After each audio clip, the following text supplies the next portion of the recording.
Hi there, everyone. I'm Brody Johnson with MCFC, and I'm speaking with. I'm Jake Berens. Hi there, Jake. How are you today? And what do you think about fighting on April 27th? I'm doing pretty good today. As you can see, I'm still at work. Or I should say I'm at work. My shift started at 3, but I'm feeling really excited to get back in the cage on April 27th. Nice. Well, nice. Well, so you're at work. Most of the time I wouldn't ask about that, but what do you do? We're sitting in we're sitting in a brightly lit room, so I can imagine we're not cutting down trees. But I thought I'd ask. So I basically grow bacteria for a biomanufacturing company. Oh, okay. Oh, nice. Yeah, no, nothing too exciting there. Nothing too exciting. Yeah, I was about to say I was just waiting for an extra. Perks of Zoom. I was waiting for one extra second. I was like, okay, nothing else. Well, so how do you what do you feel about your opponent if you've looked into him at all? And what do you feel like you can get done, do? It's not like I need a full breakdown and what your game plan, but what do you think about the opponent and is there anything you really think you can exploit? I did look into him a little bit just because curiosity got the better of me. Yeah. And I saw I think he's a former D2 wrestler, Mhm. and it's like, all right, I wrestled in college too, so it's either going to be really boring or really exciting. I don't know which yet. So Nice. Yeah, it's kind of I'm a big MMA fan, and you always invite friends over that aren't really big MMA fans, and you're always talking it up. And number one versus number three, and they just kind of cancel each other out. Really, yeah, really good wrestlers stand on the feet type thing. Like two good jujitsu guys that can't get each other to the ground, so you might as well stand up type thing. Yeah, that's always fun when yeah, stuff like that happens. yeah. And it's always funny because it's I remember like way back, like probably mid 2000s when you would have two former wrestlers. It's always like, all right, we're going to figure out who's either the better wrestler or it's going to be fire and ice, and they're just going to cancel each other out. Yeah, right. Yeah. It that always happens too, and it's got almost got to the point where sometimes you actually just want them to wrestle for once. You're Hmm. like, man, I just want to see this, please, because we actually more get the more standing and banging, but Hmm. more I'm thinking more like UFC and things like that. But still, that happens everywhere. I mean, that happens Bellator one, maybe I guess not one. You'd see a lot of finishes there, but still, Hmm. yeah, yeah. So what do you think?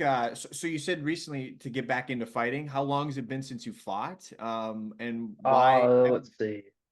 Last June was the last Okay. time I fought. And then sorry, I cut you off before you asked your question. No, you're all right. No, don't worry about me. But yeah, last June, I think I got knocked out in the first round. I know that for sure. And it was real. It was one of those like real early ones too. So I was a little frustrated with that one because I really thought I could have won that one. Hmm. But I mean, one of those things you get caught. Yeah, that's how it goes. Flip of the coin to him or you type thing. Hmm. Yeah, I can't take it too personally. Like, thank God for it's not boxing or anything like that where you see a guy like, well, he's 32-1 now, so he might as well be garbage. Like, oh, Oh, okay. oh, exactly. I'm like, well, that doesn't really make sense. So if you're, God forbid, you're sitting down, maybe you don't really want to think about fighting or something like that, but you're into fighting. Do you ever do you ever watch it outside of just sitting down at home or something like that? Oh If you yeah, I love watching it. nice. I can't get enough. I've been a little I got kind of a little like taken away when Khabib retired because Of it course. was like I could appreciate that so much more than or I should say I have a much bigger appreciation for grappling than I do striking. Hmm.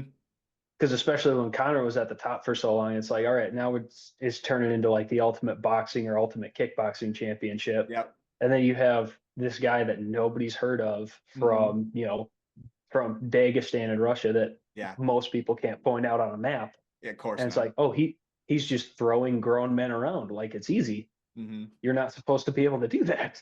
No, you're not supposed to be able to do that. And as shocking as it was, like when he get people's back and pound people out, like it was genuinely shocking.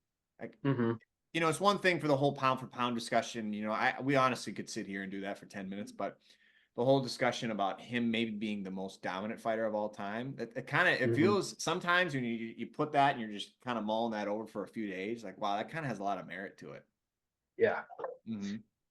I mean, I also grew up watching John Jones and George St. Pierre. I Hmm. think if you could shrink John Jones down to 155 or maybe Khabib up to 205, Yep. I young John Jones was probably the scariest fight I've ever seen. Oh yeah. Like it's so crazy when people talk about it too. Yeah, I love that kind of stuff. DC talked about it, and you have to deal with John at range, and that's almost impossible. Front kicks, and then he tried to crash into him, and every time he did, he got kneed up and right into the gut.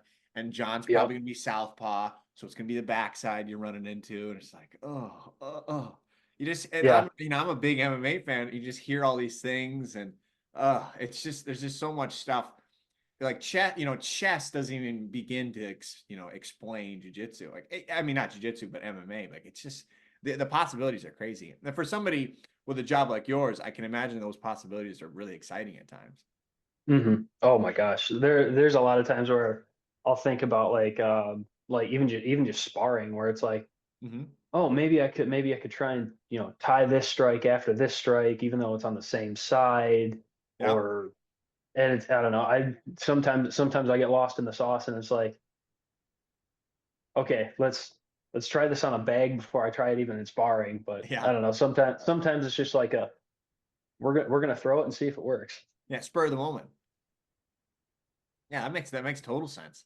Yeah, it's kind of there's always there's always just such a fine line of there are rules and something like striking in MMA, but then there's guys that completely get away from those rules, like a Dricus Duplessis or something like that. That just comes to mind. That's just like awkward and just does stuff different that you're not supposed to do, but you just get Yeah, away with it.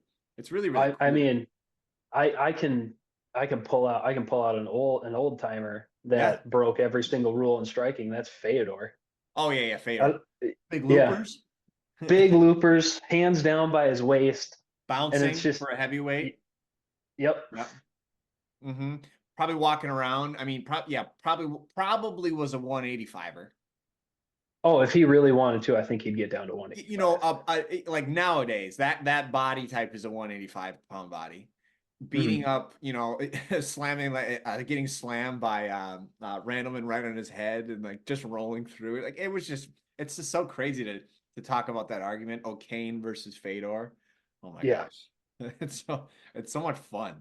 Especially it's nice when guys like that, when people say they're MMA fans, like, okay, it's cool. You mention a John Jones or something like that, or maybe even a Sean O'Malley nowadays. When somebody's like, oh Mm. yeah, Fedor. You're like, okay, nice. Nice. This guy really knows what he's talking about. He wouldn't say that Daniel Cormier is a wimp or something like that for being a wrestler. No, Occasionally you'll get one of those people and you go, what the heck? it's like, yeah, he only picks up people that are a lot bigger than him, drops them Yeah. on their head, and then ragdolls them for 25 minutes. Exactly. Well, R- it's one of those. real wimpy stuff there. Yeah, yeah. Well, it's somebody that is going to talk bad about grappling. It's really hard to convince them about grappling. Oh It's yeah. just one of those Well, deals. and I was recently talking with my coach about Randy Couture, and he Yep. goes, "Yeah, if you just keep your head under their head and press them into the fence, it's not pretty, but you're gonna win. Yeah, you're going to win. And at the end Captain of the day, America that's what proved it. matters." Yeah, yeah, exactly. Well, so I think we're gonna close out here. Is there anything you'd like to say? Anybody you'd like to thank before we get going? I'd like to thank my coaches, all my sparring partners. Thank you for you guys for having me on the card Yeah. come April. Yeah, and I'm excited. Well, I really appreciate it, man. It was really, really nice talking to you. Truth be told, it's the first time we talked, but you seem like a great guy. And I can't wait to get to know you further, and I can't wait to see the fight on April 27th. Yeah, for sure. All right. Well, have a good rest of your day. All right, you as well. Bye.